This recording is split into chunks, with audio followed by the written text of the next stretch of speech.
Assalamualaikum warahmatullahi wabarakatuh.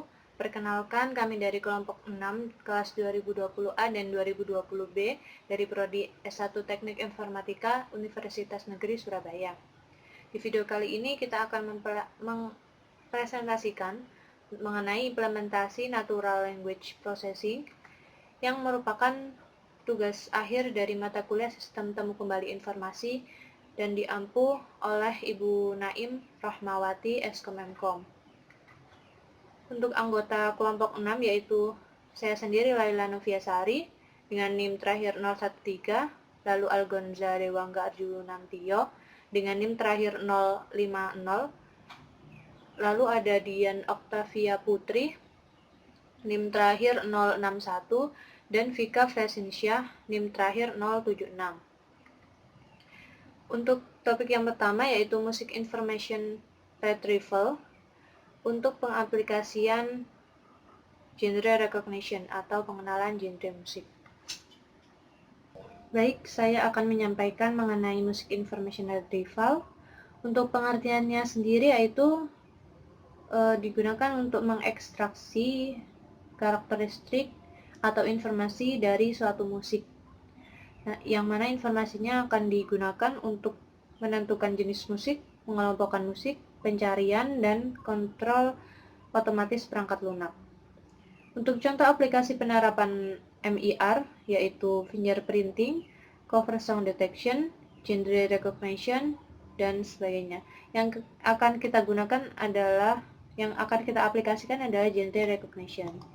Untuk langkah-langkahnya yaitu kita mulai dengan start, lalu menginputkan data audionya yang berasal dari dataset, lalu diekstraksi fitur MFCC-nya, kemudian memisahkan data dan membuat model untuk pelatihan atau training data, lalu pengenalan genre, dan selesai. Langsung kita ke kodenya.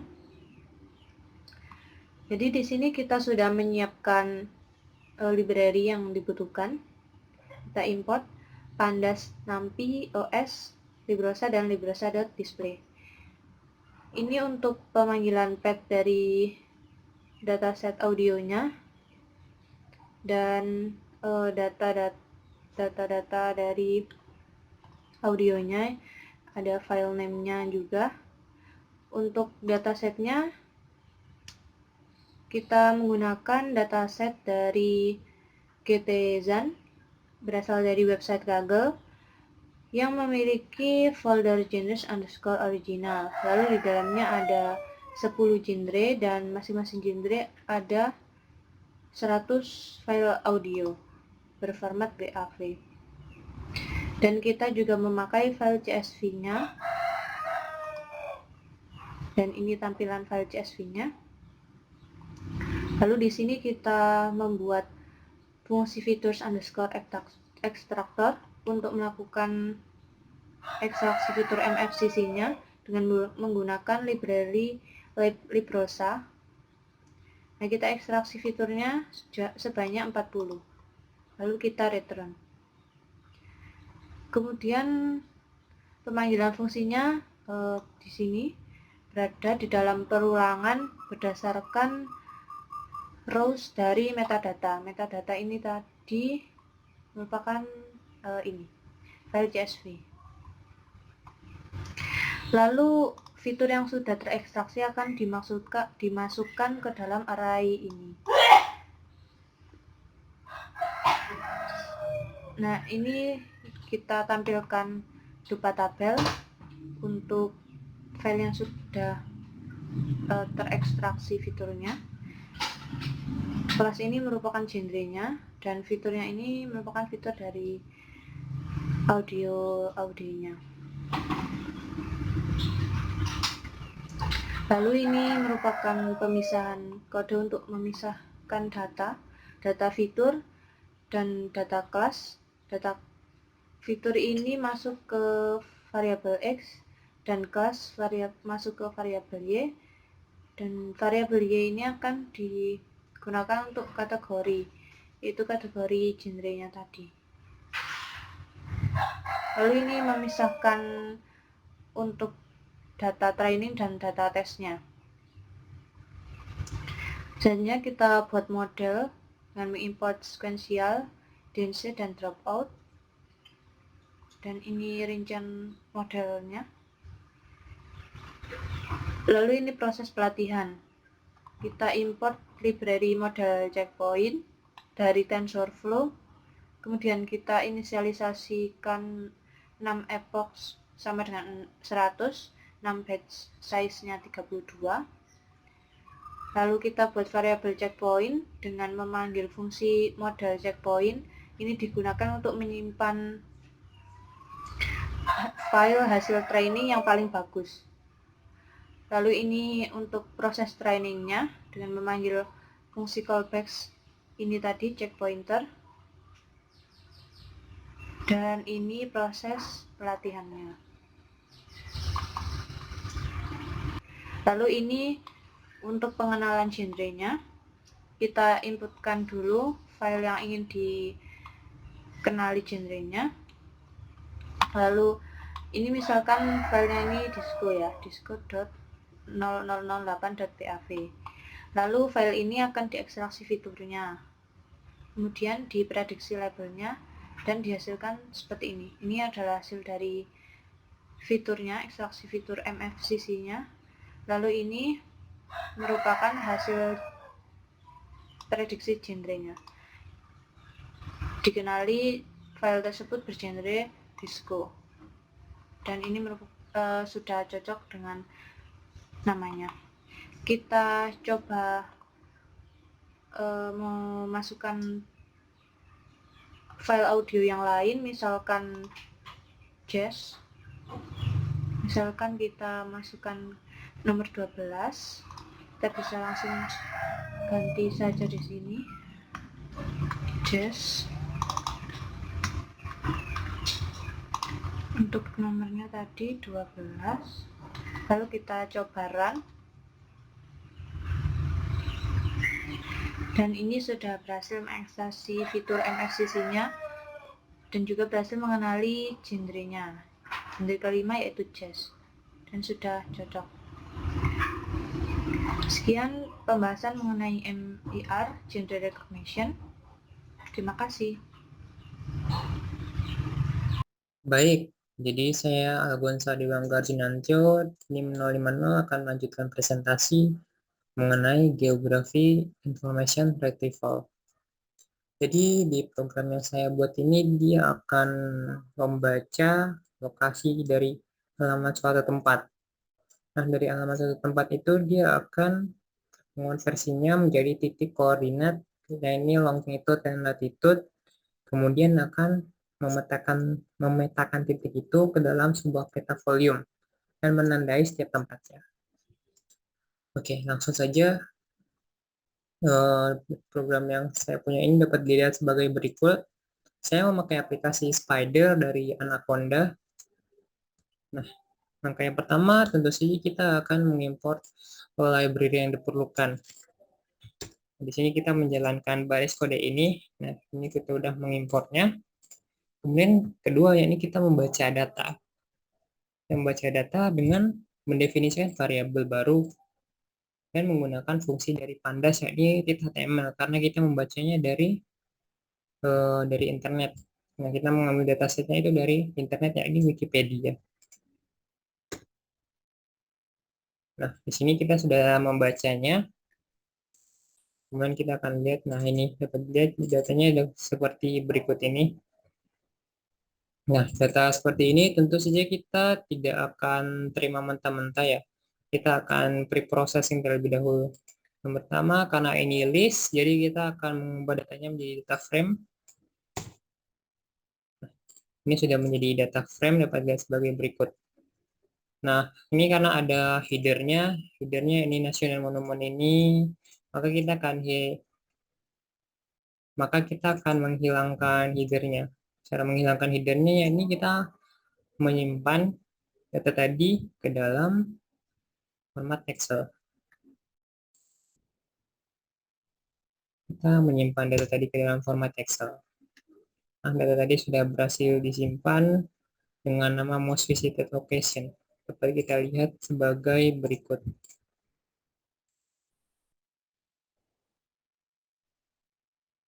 Nah, ini udah nggak ada headernya. Kemudian setelah itu kita akan membaca kembali informasinya ke dalam data frame Panda.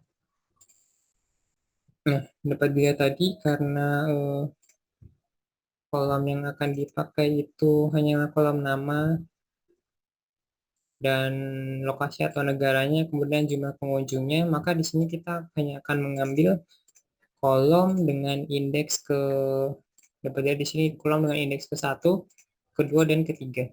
Kemudian kita tetap mentiadakan headernya dan kita akan skip row-nya 1 dan jumlah row-nya di sini adalah 44.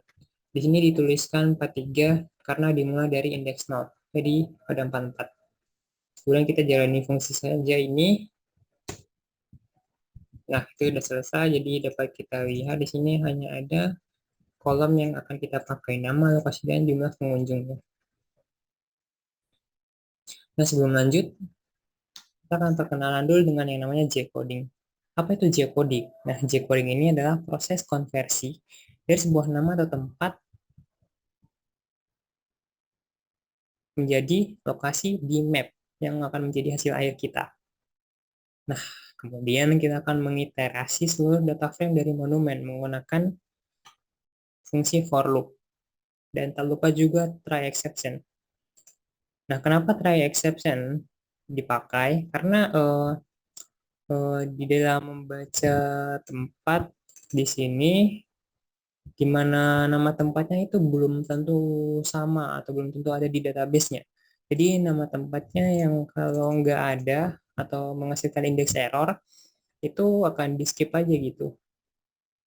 Nah, dan juga akan menghasilkan print dari ini, information for nama tempatnya is not found.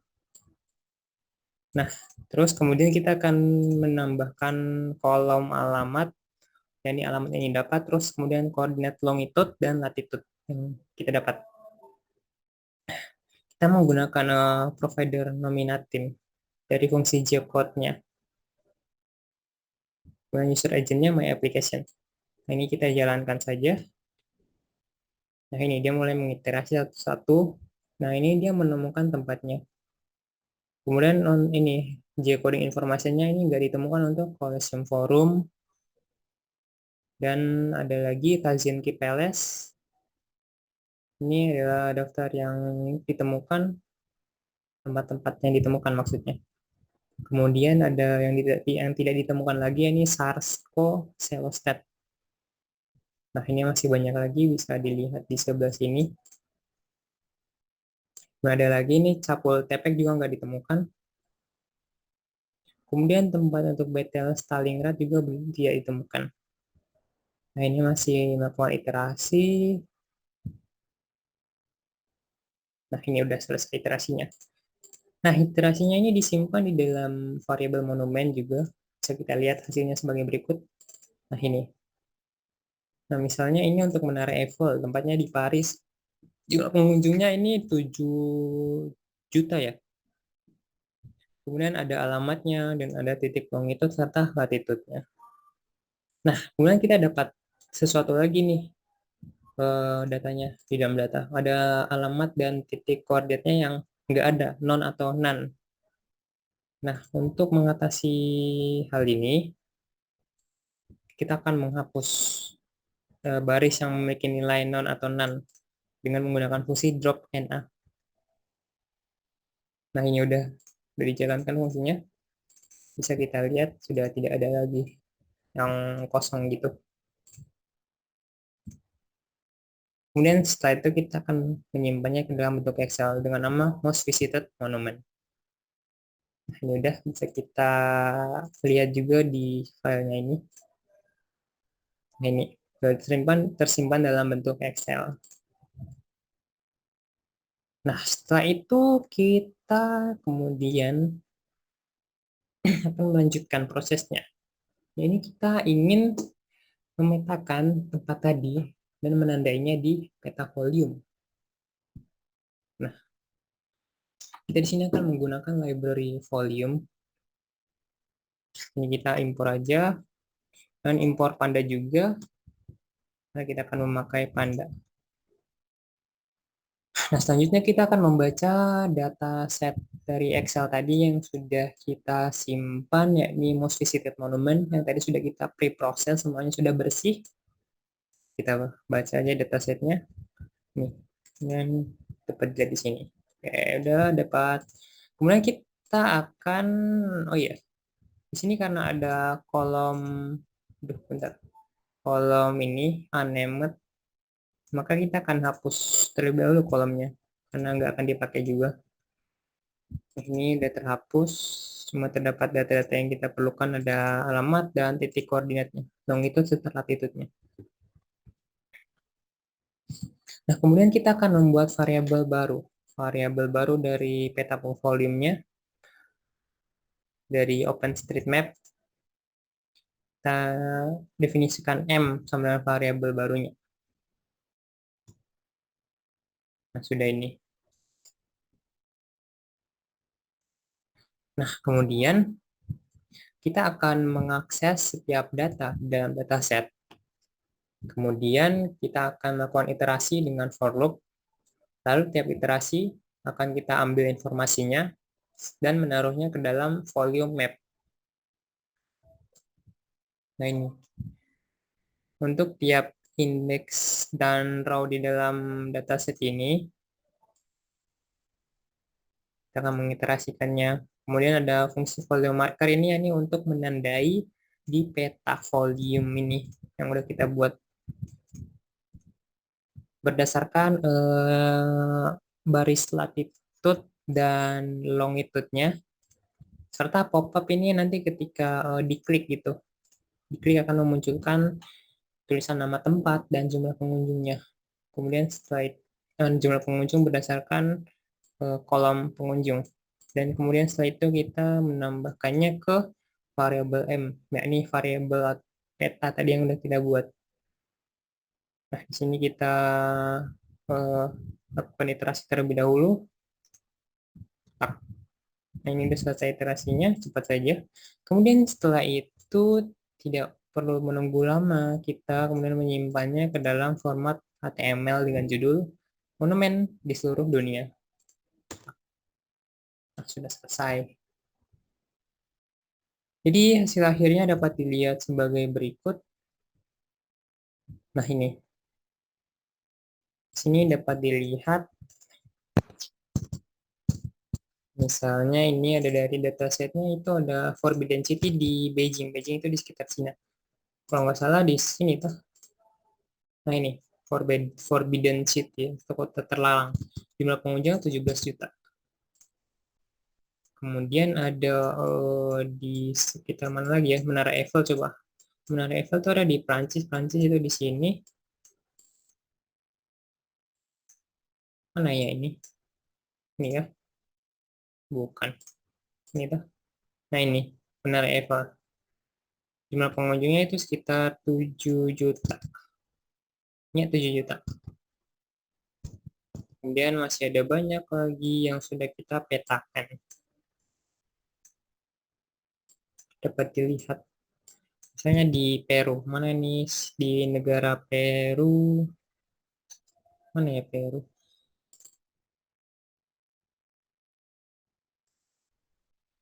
Peru itu di mana ya? Amerika Selatan.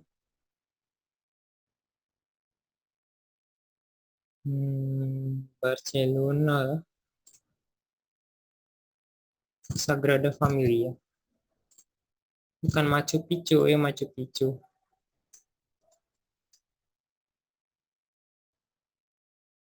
Machu Picchu, nah ini. Di Cusco ternyata. Ah, itu. Kita udah memetakan semua alamat yang telah kita dapat. Nah, itulah hasil akhirnya. Jadi, ini hasil akhir dari program yang telah saya buat. Sekian dari saya. Jika ada kesalahan salah kata, saya mohon maaf. Saya pamit undur diri terlebih dahulu. Selanjutnya bisa dilanjutkan oleh rekan saya. Terima kasih. Baik, nama saya Dian Oktavia Putri dengan NIM 2005 1204061 dari kelas Teknik Informatika 2020. Pada tugas ini saya membuat chatbot, yaitu sebuah chatbot yang berbasis pada speech recognition dan transformer, atau bisa disebut sebagai talking AI. Chatbot sendiri adalah sebuah sistem percakapan interaktif yang memanfaatkan natural language processing. Di sini saya mencoba mengimplementasikan chatbot yang dapat berkomunikasi dengan manusia dan membantu manusia dalam melakukan beberapa aktivitas sehari-hari. Chatbot akan memberikan respon jika pengguna mengatakan pertanyaan menggunakan mikrofon atau melalui mikrofon. Lalu selanjutnya bot akan mengubah kata yang telah dikatakan oleh pengguna menjadi teks dan merespon pertanyaan tersebut atau menjawab pertanyaan tersebut dalam bentuk teks juga. Chatbot dibuat menggunakan Python, menggunakan library speech recognition dan transformer.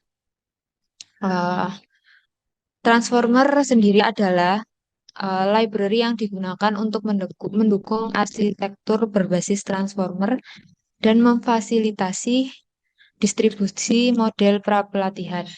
Selain itu juga digunakan uh, speech recognition dalam chatbot ini, yaitu menggunakan Google Speech Recognition API, yaitu untuk melakukan speech to text, yaitu mengubah apa yang dikatakan oleh pengguna menjadi sebuah teks. Sinyal audio akan diterjemahkan secara langsung ke dalam teks bahasa sasaran. Di sini chatbot menggunakan bahasa Inggris. Uh, speech recognition Speech recognition API ini biasa juga disebut sebagai automatic speech recognition. Tujuan dari penggunaan transformer di sini adalah untuk melakukan penyebaran model secara lebih efisien. Library yang digunakan pada penerapan transformer pada pembuatan chatbot ini adalah library TensorFlow. Model yang disimpan di salah satu framework dapat disimpan melalui serialisasi standar dan dimuat ulang dari file yang disimpan di framework yang akan mempermudah peralihan dari satu framework ke framework lainnya. Transformer dirancang untuk mencerminkan pipeline model pembelajaran mesin NLP, yaitu melakukan pemrosesan data, menerapkan model, dan membuat sebuah prediksi. Berikut adalah gambaran chatbot secara sederhana. Berikut adalah alurnya, di mana yang pertama akan dilakukan speech recognition terlebih dahulu, lalu akan diterapkan natural language processing, dan dibantu oleh transformer, dan akan mengkonversi kata-kata yang telah diucapkan oleh pengguna menjadi sebuah teks. Berikutnya adalah gambaran secara umum bagaimana aplikasi tersebut bekerja jika dipakai oleh pengguna. Berikut adalah flowchart-nya, di mana pengguna dapat memulai percakapan terlebih dahulu, yaitu dengan memanggil chatbot. Di sini bot bernama Ellie. Lalu setelah dilakukan pemanggilan chatbot Ellie akan merespon dan mendengarkan pertanyaan. Jadi, sistem akan mengeluarkan output listening, yang berarti Ali sedang mendengarkan apa yang dikatakan oleh pengguna. Setelah user melakukan input pertanyaan melalui audio, sistem akan mengolah suara tersebut. Apakah suara tersebut jelas atau tidak? Jika suara jelas, maka akan melanjutkan proses selanjutnya. Jika suara tidak jelas, maka akan kembali ke listening, yaitu Ali akan mendengarkan pertanyaan tersebut kembali dan melanjutkan proses selanjutnya. Proses selanjutnya adalah Ali melakukan respon pada pertanyaan. Jika sudah diinputkan pertanyaan, Ali akan merespon sesuai yang diinginkan oleh pengguna. Respon tersebut akan berbentuk teks yang disertai oleh pertanyaan yang telah ditanyakan. Maka setelah itu percakapan akan berakhir. Berikut adalah code-nya.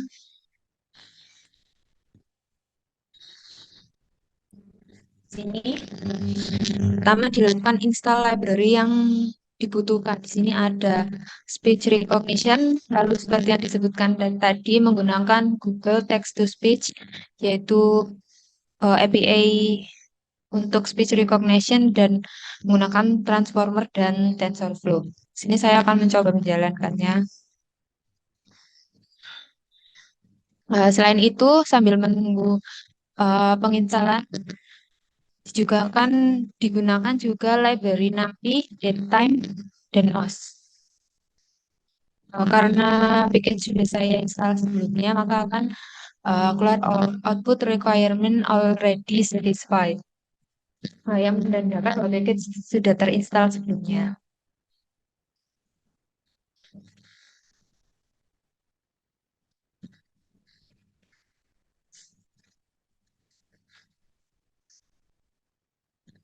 Sesudah penginstalan library yang dibutuhkan, kita bisa mengerun library tersebut, memanggil library tersebut dengan melakukan import, yaitu import NumPy, import speech recognition, import datetime, dan GTTS, post dan transformer.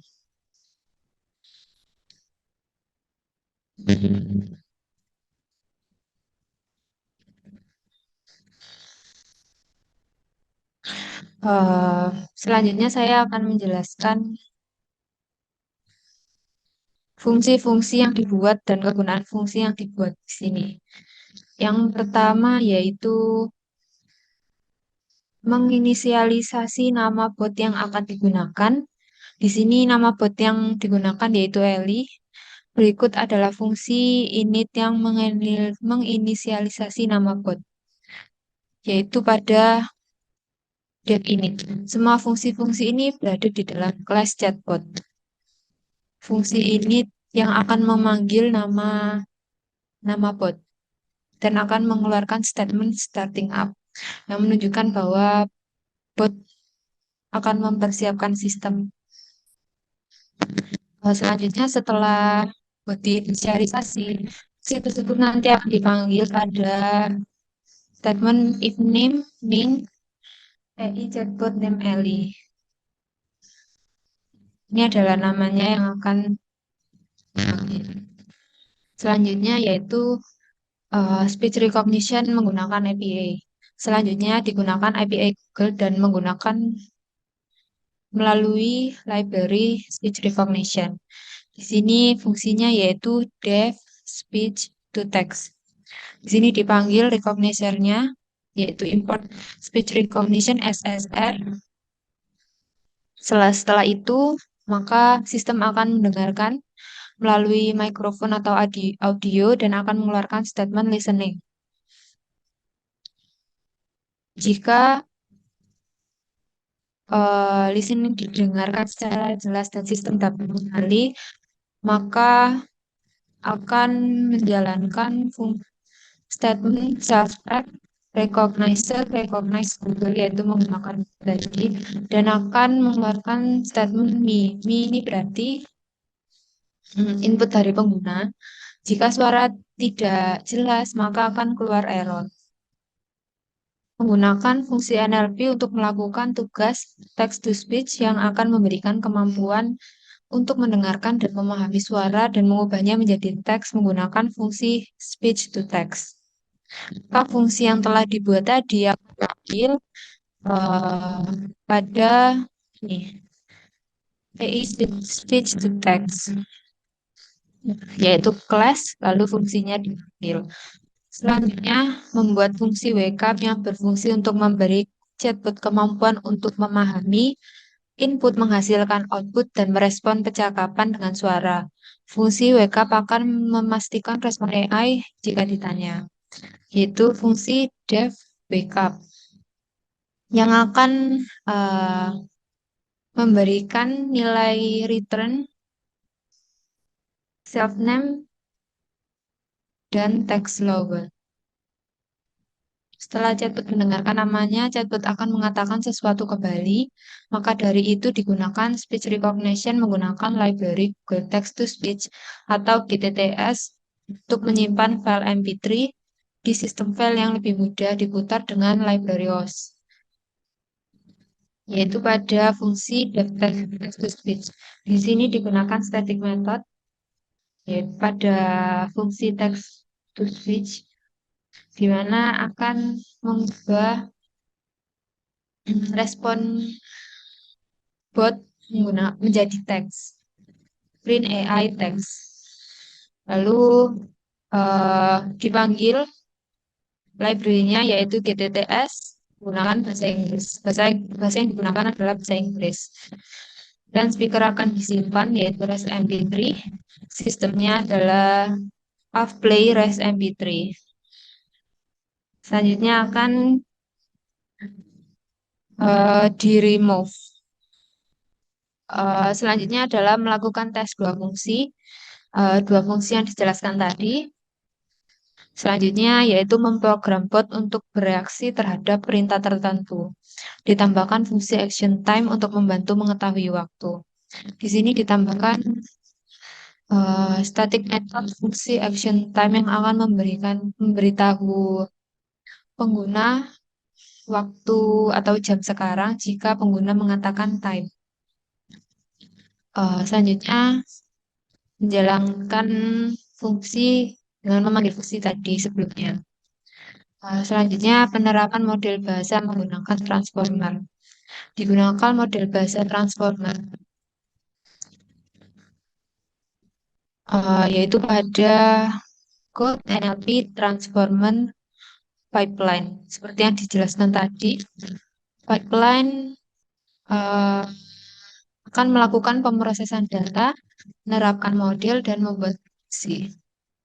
Selanjutnya menentukan parameter pet token ID untuk menghindari error.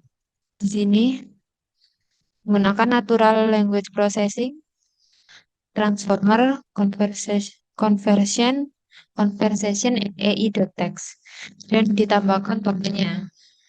Selain itu, pipeline akan menampilkan seluruh percakapan. Oleh karena itu, output diubah menjadi string dan hanya mengekstrak respon dari chatbot. Berikut adalah outputnya. Yang dikatakan tadi akan keluar kata-kata starting a file. Berikut adalah hasilnya. Terlihat bahwa bot akan mengeluarkan kata-kata yang telah saya ucapkan menjadi teks dan akan merespon pertanyaan tersebut. Seperti tadi saya mengatakan hello Ellie, bot akan menjawab hello I am Ellie the AI, what can I do for you. Lalu saya mencoba menanyakan how are you, direspon, lalu melakukan listening lagi, dan saya mencoba menanyakan waktu seperti fungsi yang telah saya buat tadi yaitu time, dan Ellie akan merespon dengan waktu yang tepat. Selanjutnya, presentasi akan dilanjutkan oleh teman saya. Saya akan melanjutkan presentasi dari kelompok saya. Perkenalkan, nama saya Pica Susah dengan NIM 076. Sini saya akan menjelaskan tentang image retrieval yang saya pilih. Itu pertama di sini ada file feature extractor. Nah, pada file ini saya gunakan untuk mengkonvert gambar pada database. Nah, di sini saya menyamakan dari ukuran, terus ada warna juga. Kemudian untuk dimensi dalam setiap gambar yang database yang saya gunakan. Kemudian ada juga untuk pengukuran pixelnya.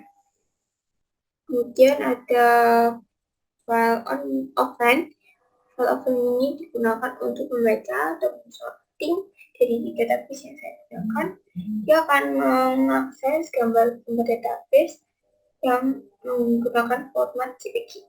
Kemudian mentransfernya atau mengubahnya dan menaruhnya pada folder feature tapi dengan format yaitu NPI. Dia server sendiri nanti sini ini sama dengan offline tadi untuk menaruh gambarnya. Sini itu ada save query image. Save query image ini untuk menyimpan query atau gambar yang kita inputkan pada folder upload. Nah, selanjutnya ada run search. Run search ini digunakan untuk menampilkan dari resource atau gambar yang sama dengan query yang kita masukkan. Di sini saya gunakan 5. Ini juga bisa 10, bisa 20, bisa 12 sesuai dengan keinginan kita. Terus di sini ada indeks HTML digunakan untuk tampilan user interface. Nah, ini ada tampilannya yaitu dengan judul Simple Image Search Engine. Terus ada untuk memasukkan query atau data yang diinputkan. Kemudian ada query ini untuk menampilkan user interface gambar yang kita inputkan. Dan ada resource. Sini ada untuk menampilkan gambar-gambar yang sama. Kemudian kita ke file folder image. Di image ini sendiri saya menggunakan database dengan gambar hewan. Ya, di gambar hewan.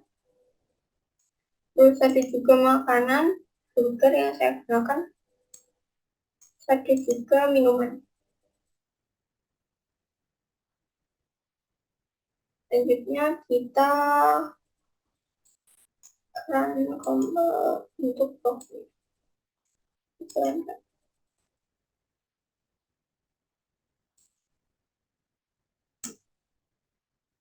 Kita menggunakan perintah Python shell.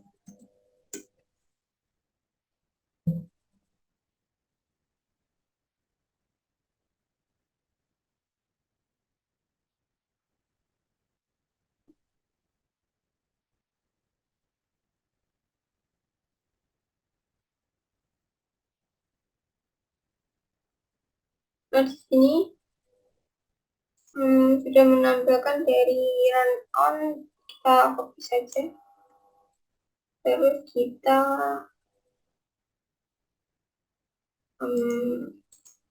beralih ke sini. Nah, di sini saya sudah menggunakannya, kita ganti ke sini. Kita coba masukkan gambar harimau.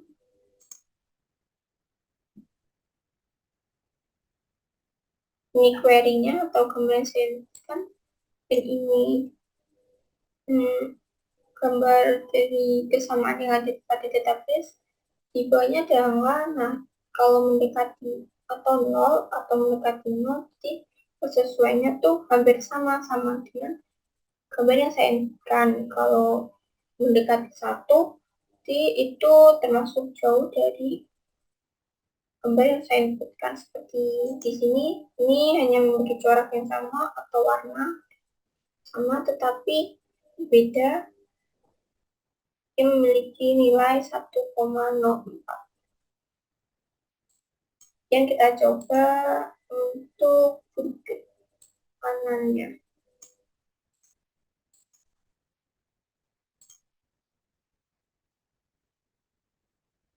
Sini sama, sesuai. Terus angka-angkanya juga hampir mendekati. Di sini walaupun backgroundnya berbeda, tapi mereka tetap memiliki corak, tekstur, dan warna yang hampir sama. Sekian presentasi dari kelompok kami, kurang lebihnya kami mohon maaf. Assalamualaikum warahmatullahi wabarakatuh.